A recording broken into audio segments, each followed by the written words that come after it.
दोस्तों, एक एपिक कहानी सिर्फ स्क्रीन पर नहीं बनती, उसके पीछे होती है एक और कहानी, स्ट्रगल, पैशन और डेडिकेशन की। इमेजिन संगमेश्वर और बुरहानपुर के बैटल सीन्स जिसमें हर तलवार की चमक और घोड़े की चाल रियल लगे।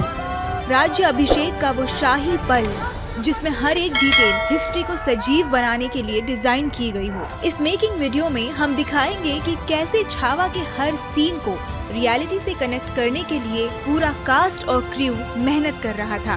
Real locations, grand sets, action packed war sequences और उनके पीछे के स्ट्रगल्स। ये एक सिनेमैटिक सफर है जो आपको फिल्म मेकिंग की दुनिया का असली मजा देगा।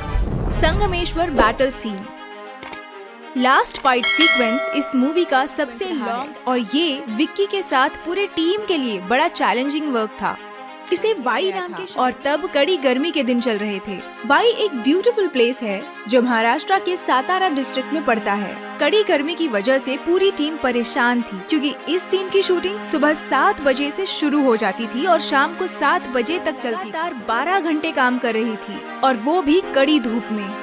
इस सीन में विक्की को ऐसे परफॉर्म करना था कि वो अकेले लगभग 2000 लोगों के साथ लड़ाई कर रहे हैं। भले ही औरंगजेब ने धोखे से महाराज को पकड़ लिया हो, लेकिन क्या तब महाराज मुगलों के झुंड के आगे शांति से सरेंडर कर गए होंगे? बिल्कुल नहीं, क्योंकि वो शेर का छावा था, टूट पड़ा था उन कुत्तों की फौज पर। ऐसा ही कुछ मेकर्स ने भी इस सीन में दिखाना चाहा था।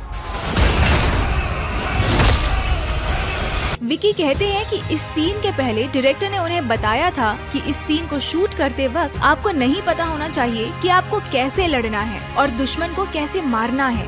आपको सिर्फ आगे जाना है और लड़ते रहना है। इस एक्शन सीन को कोरियोग्राफ करना भी इतना आसान नहीं था क्योंकि मूवी में ऐसे फ्रेम में 2000 लोग एक ही बंदे को पकड़ने के लिए बेताब हो रहे हैं और वो एक बंदा लड़ रहा है और सब पर भारी पड़ रहा है। वो किसी भी हाल में कंट्रोल में नहीं आ रहा है। इतने सारे स्टंटमैन के साथ ऐसे सीन को शूट करते वक्त हर किसी को समझाया नहीं जा सकता था कि आपको क्या और कैसे परफॉर्म करना है और इसीलिए इस लॉन्ग सीक्वेंस को शूट करना इतना चैलेंजिंग था। कि इसे परफॉर्म करते वक्त कैसे स्टंट वायर से विकी कौशल को बांध रखा था ताकि इतनी भीड़ में उन्हें आसानी से यहाँ से वहाँ मूव किया जा। इसे शूट करने के लिए उन्होंने तलवार चलाना, स्टंट वायर से यहाँ वहाँ मूव होना, बगैर हथियारों से फाइट करना, ये सब सीख लिया था। वो प्रतिदिन 6 से 8 घंटे की ट्रेनिंग लेते थे। इसके दौरान उन्हें कई बार चोट भी लग जाती। नजर डालिए इस BTS क्लिप पर जहां विकी कौशल इस चेन के जरिए फाइट सीन की रिहर्सल ब्लू स्क्रीन के सामने कर रहे हैं। बुरहानपुर बैटल सीन, इतिहास के अनुसार राज्य अभिषेक के तुरंत 15 दिन बाद ही छत्रपति संभाजी महाराज ने मुगलों का व्यापार केंद्र बुरहानपुर पर आक्रमण किया, उसे लूटा और उसे तहस नहस कर दिया। इसी फाइट सीन से मूवी की शुरुआत पूरी करने के लिए एक ग्रैंड सेट मेकर्स ने क्रिएट किया था और इस सेट पर राजे का एंट्री सीन शूट किया था। एंट्री सीन के कुछ बिहाइंड द सीन्स जहां विक्की घोड़े पर सवार होकर आ रहे हैं और उस सीन को इस व्हीकल पर फिक्स किए हुए क्रेन कैमरा से शूट किया जा रहा है और वो भी इस ब्लू स्क्रीन के सामने। इस सीन को शूट करने के लिए विकी ने स्पेशल एक्शन ट्रेनिंग ली थी।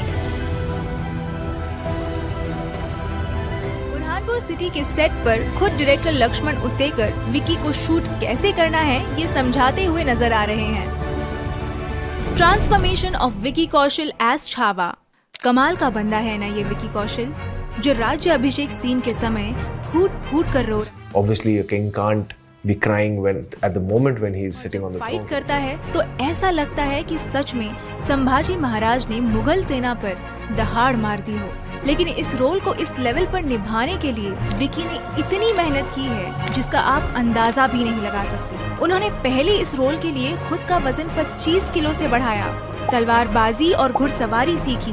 प्रॉपर एक्शन सीक्वेंस के लिए दिन में 7-8 घंटे वो ट्रेनिंग लेते थे और उन्हें इस रोल के लिए प्रिपेयर होने में 7 महीनों का समय लगा था। ये सब उन्होंने सिर्फ एक किरदार को निभाने के लिए नहीं बल्कि एक महान युग पुरुष को पर्दे पर जीवित करने के लिए किया था। उनका ये ट्रांसफॉर्मेशन सच में अद्भुत है। राज्य अभिषेक सीन इस मूवी का छोटा और अहम हिस्सा रह चुका है जो तमाम राष्ट्र प्रेमियों के लिए एक गर्व की बात है।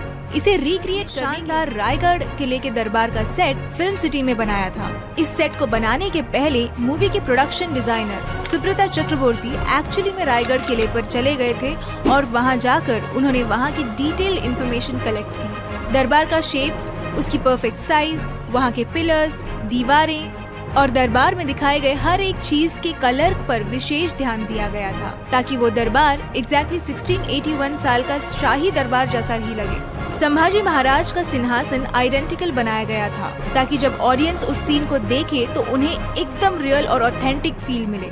इस ग्रैंड सीन की ऑथेंटिसिटी बनाए रखने के लिए मेकर्स ने 700 से 800 जूनियर आर्टिस्ट को शामिल किया था ताकि हर फ्रेम और भी ज्यादा रियल लगे। सबसे खास बात ये थी कि ये सीन उसी दिन शूट किया गया था जिस दिन असली में छत्रपति संभाजी महाराज का राज्य अभिषेक हुआ था। 16 जनवरी 1681 को महाराज का राज्य अभिषेक हुआ था और 343 इयर्स लेटर यानी कि 16 जनवरी 2024 को ये सीन फिल्माया गया। इस वजह से पूरी टीम के लिए ये सिर्फ एक नॉर्मल शूट नहीं बल्कि एक स्पेशल मोमेंट था जो उन्हें और भी ज्यादा कनेक्टेड और मोटिवेटेड फील करवा रहा था। इस सीन को परफॉर्म करना विकी कौशल के लिए किसी भी और सीन से ज्यादा चैलेंजिंग था। जहां उन्होंने मूवी के मोस्ट सीन्स सिर्फ 2-3 टेक्स में ही कंप्लीट किए थे, वहीं इस सीन के लिए उन्हें 15 से ज्यादा टेक लेने पड़े थे। जैसे ही विक्की सिंहासन तक चले और उस पर बैठे, उनकी आंखों से आंसू बहने लगे। इतना इमोशनल मोमेंट था कि पूरा सेट उस एनर्जी को महसूस कर रहा था। लेकिन डायरेक्टर का कहना था कि एक राजा दरबार में कैसे रो सकता है। वो बार बार विक्की को समझाते रहे, आपके आंखों में एक भी आंसू नहीं आना चाहिए। लेकिन जब भी विक्की रो पड़ते, पूरी टीम की आंखों में भी आंसू आ जाते। ते यायचे चालत त्या सिंहासनाजवळ, सिंहासनाला बघून ज्या मागवर उभं राहायचं होतं तिथे उभं राहायचे आणि त्यांच्या डोळ्यातनं घळा अश्रू वाहत होते प्रत्येक टेके। आणि राजा रडू शकत नाही दरबारामध्ये, राजा जर रडला तर तो वीक होतो आणि म्हणून मी राजांना सांगत होतो की राजे अश्रू नको, आले तरी ते खाली नका घेऊन देऊ। त्या आले, त्यांनी मला मिठी मारली, ढसाढसा रडले आणि म्हणाले सर माहित नाही मला, माझे अश्रू थांबत नाही। ये सिर्फ एक सीन का शूट नहीं था बल्कि एक इमोशन था जो हर किसी ने दिल से महसूस किया था। इतने इमोशनल माहौल में टीम ने इस सीन को शूट किया था। वाकई एक महापुरुष थे छत्रपति संभाजी महाराज। लेकिन सच ये है कि इस मूवी में उनकी कहानी सिर्फ सरफेस लेवल तक ही दिखाई गई है। जिस छावा नॉवल पर ये फिल्म बनी है, अगर आप उसे पढ़ेंगे तो असल कहानी की गहराई समझ पाएंगे। ये नॉवल पढ़ते पढ़ते आंखें नम हो जाती हैं, शरीर पर रोंगटे खड़े हो जाते हैं और छाती गर्व से भर जाती है ये सोचकर कि हमारे राजे कितने महान थे, कितने अन्याय से लड़े, कितने बलिदान दिए। और तभी पता चलेगा कि राजे सिर्फ एक वीर योद्धा नहीं थे बल्कि एक अत्यंत ज्ञानवान और धर्मनिष्ठ शासक थे। तो ये मेरी AI वॉइस थी। अगर आप सभी को ये मूवी एक्सप्लेनेशन बहुत अच्छा लगा हो तो प्लीज़ चैनल को सब्सक्राइब करो, वीडियो को लाइक करें। मिलते हैं फिर नेक्स्ट वीडियो में, तब तक के लिए जय भवानी।